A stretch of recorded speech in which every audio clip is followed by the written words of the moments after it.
To get started with this project, these are the following tools that you're going to need. The first thing that you're going to need is a carpenter's level. This is a long level that you can use to make sure that the garden bed sits right, because it needs to be level to keep the water from eroding the soil out or hurting the plants in some sort of a way. So when you put the bed on the ground, you want to use this. It is, again, 3 to 4 feet long. And you can buy this at a hardware store. Same with all these other components. All these other things you can get at your standard hardware store, such as Menards or Lowe's or somewhere else like that. So, and then there's some of these pieces that you can't really get at a hardware store, and some of these systems that you might not find at a hardware store, and you might have to actually find these things online. So we'll get into that in a little bit. But next up, you have a cordless drill with a drill bit. You have a hammer. Then we have the irrigation head assembly. This is all of the different irrigation pieces, so that you hook this up to the main line of the house, and then that's what you use to run all of your irrigation into your garden bed. So this is pre-made, and as you can see, it's down below that trenching shovel here at the top, but it's down below that, and it says pre-made next to it. So is the trellis. That's pre-made as well. That's made out of conduit piping, and then there's some sort of like zip tying, and nylon mesh, which is also pre-made. The nylon mesh, you can buy that at the store. And then off to the right is the pre-made cedar box, and then that's what's going to be used to contain the soil and everything while you're growing. So those are the 3 pre-made things. So also the square foot lattice. If you look at it, it's right next to the level, and it is approximately just 1 square foot, but it's used for the square foot gardening method. So you're going to need to mark off square feet somehow on your bed, and you could use string or pieces of wood or anything, little stones, but we used a square foot lattice, and it was basically pieces of wood that were sort of riveted together with plastic riveting. So it was a very effective method, very cheap method, but it's very sturdy, and it's screwed down with screws, which you're going to need to get as well. So you're going to need to get screws to screw in this lattice, as well as the fasteners for the bed, so screwing down the irrigation tubing and that sort of thing. So after we have the irrigation head assembly, we're going to have the irrigation tubing cutter. This is something that you can purchase online. It's that purple handled deal right here over to the right. And then an irrigation tubing hole punch. That is something that you're going to use to put the drip lines in to the actual device here. And then also you're going to need the irrigation tubing and special connectors. So this is what you're going to use to connect all the different pieces of irrigation tubing together. So there's like end caps, and there's little hose clamps and that sort of thing, and then there's little, over here I have sort of like a T-bracket that you could use to connect 2 different irrigation pipes, and then to the right of that is this little cone-shaped device, and that's essentially just a thing that allows you to push into the spots where you punch into the main 1/2-inch irrigation tubing, and then it allows you to put on a 1/4 irrigation piece. So the hole punch needs to match the size of that piece. So those are some of the pieces, but of course we're not going to go into how to build this irrigation system, just rather it's pieces. So after that, you're going to need the main hose going to your water line. So this is just your garden hose.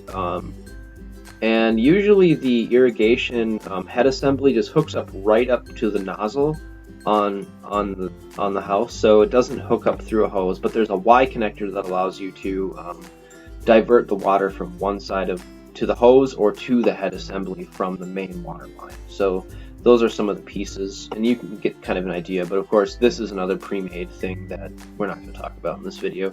And then we have the landscaping fabric. You can find that at hardware stores. You have a pre-made trellis, and we kind of went into this, but electrical conduit piping kind of bracketed together with various bits and pieces that you kind of screw together, and then zip tied the nylon mesh around it.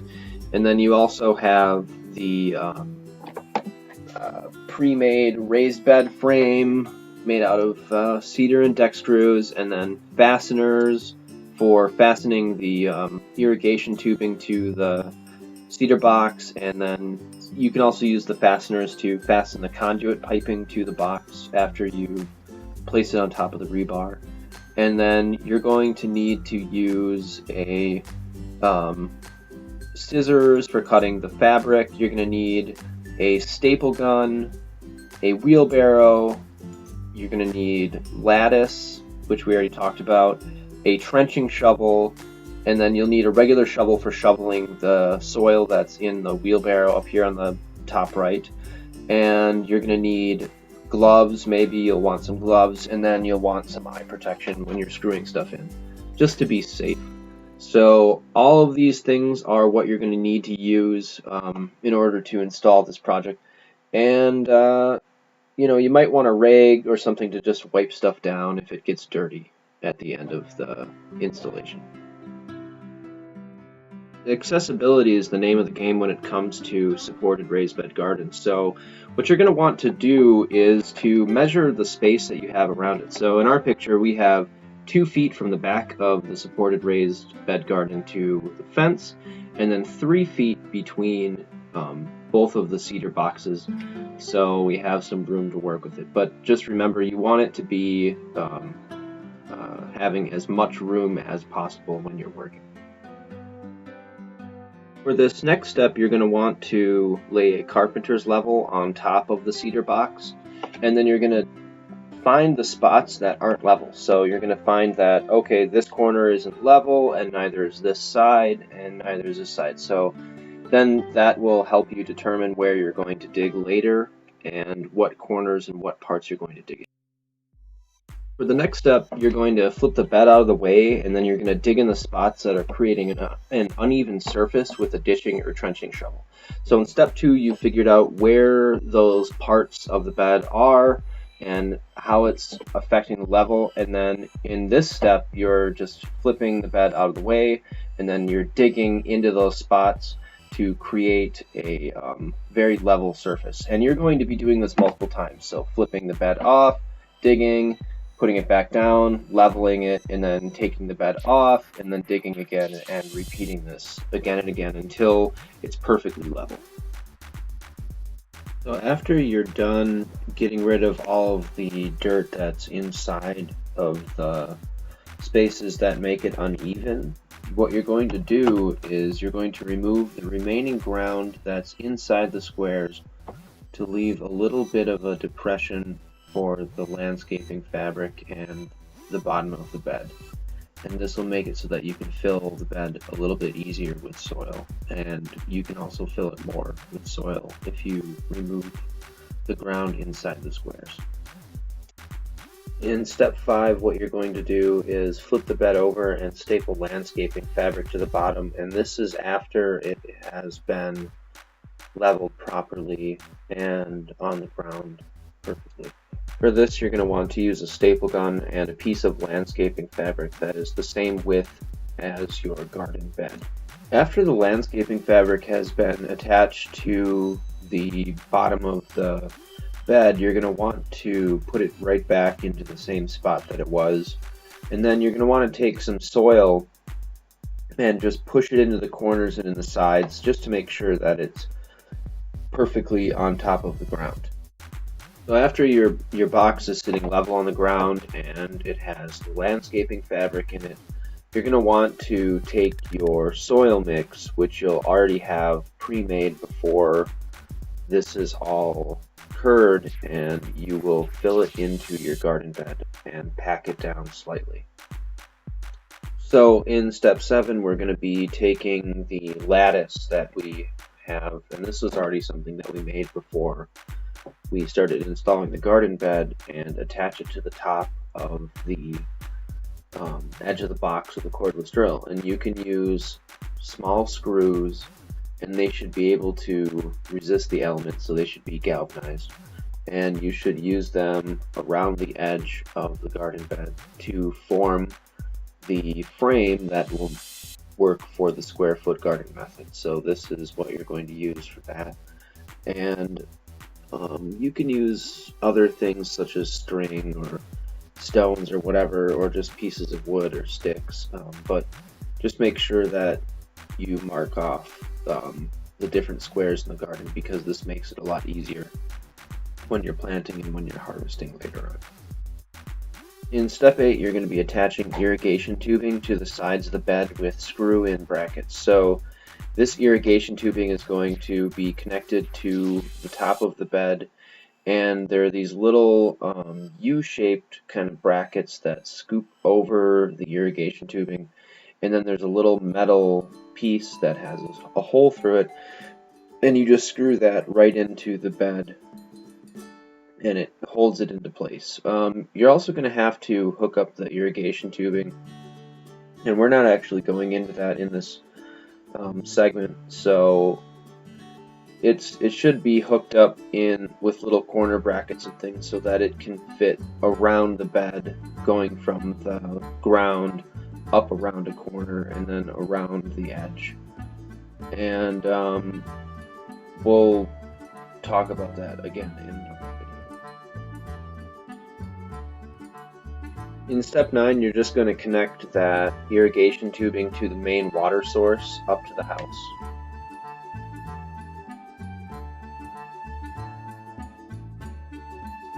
So I just wanted to describe some of the things that are in this picture. We have connected up to the spigot a backflow preventer. This keeps contaminants from flowing back in the hose, and then we have a splitter. That's kind of that Y-shaped piece.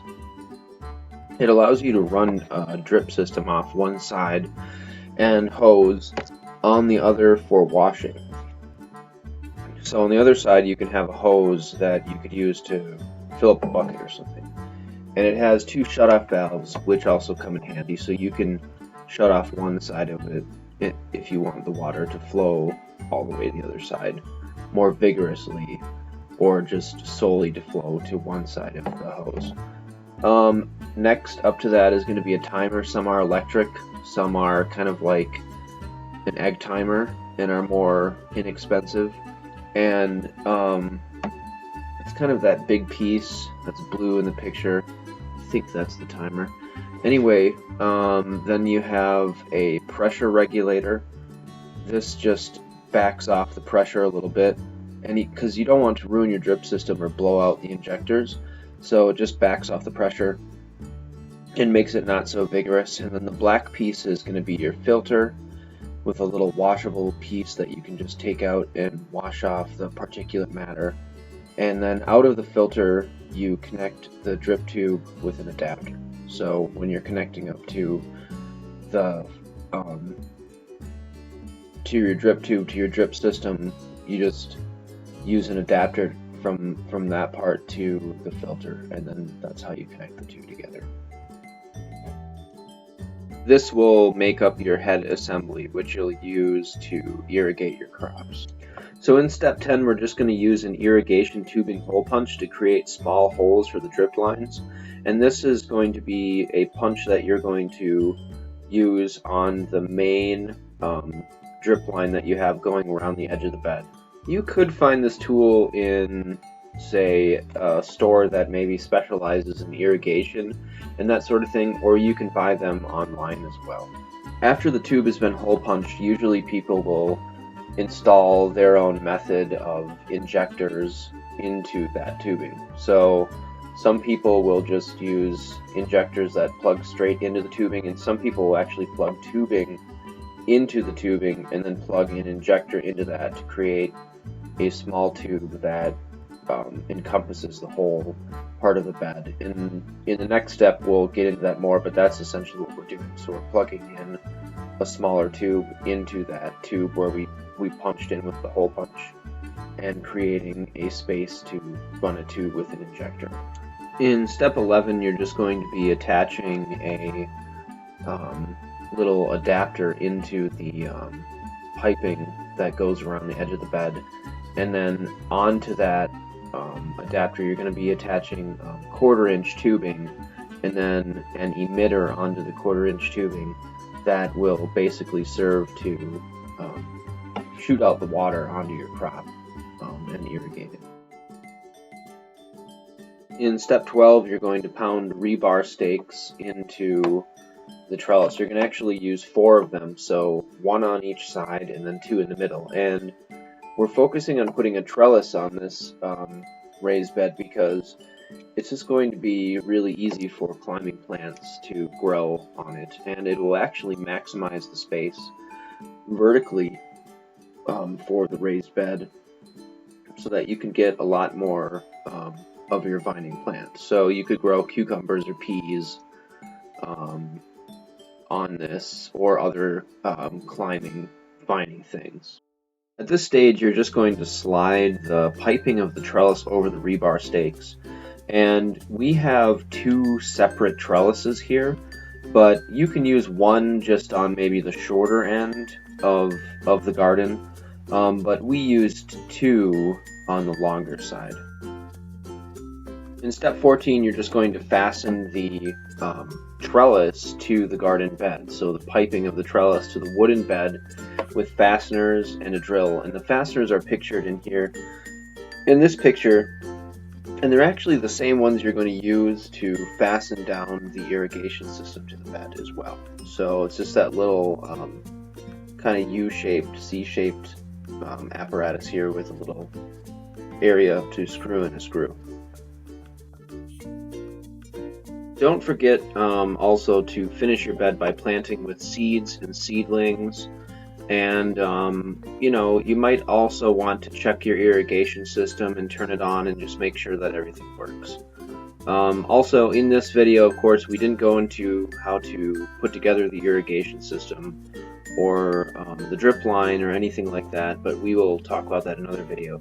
Same thing goes with the soil and as with the trellis. The soil has a special recipe that you use, and the trellis is maybe sort of simple because it is just like nylon mesh and zip ties and some conduit piping, but there's a little bit of a process for putting that together, and you have to know the different pieces. So there you have it, and that's how you create a supported raised bed garden.